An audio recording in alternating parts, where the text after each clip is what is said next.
Et puis, Yara Girassi, direction Cancan, où se poursuit ce vendredi donc le procès des manifestants anti-délestage.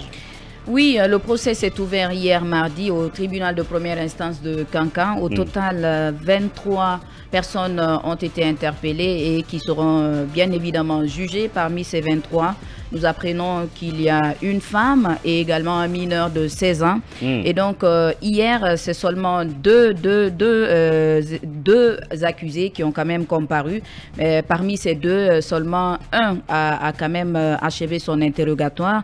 Et pour l'autre, l'audience a été suspendue suite au décès du doyen Pépé Pléniemou, président de la Chambre civique, économique et administrative à la Cour d'appel de Cancan.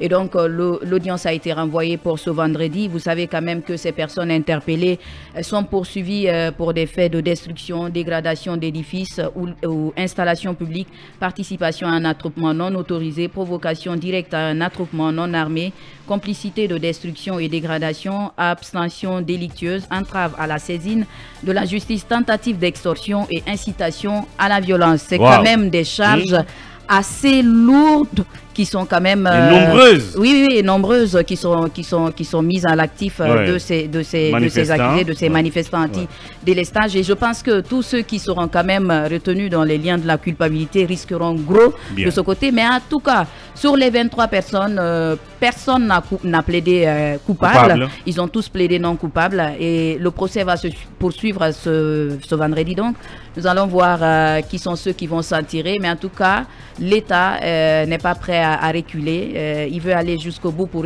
établir son autorité. Et ce qui se passe du côté de Cancan, nous avons vu un procès éminemment militarisé, puisqu'il y avait un important dispositif sécuritaire du côté du tribunal de première instance de Cancan, ce qui faisait croire que le lieu était même cerné.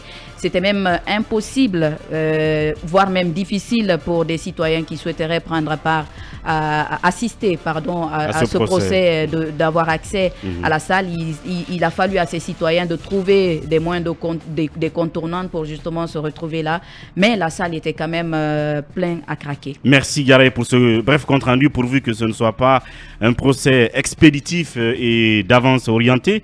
Et puis notre correspondant du côté de Cancan suivra sans doute le déroulé du procès et nous en fera des comptes rendus.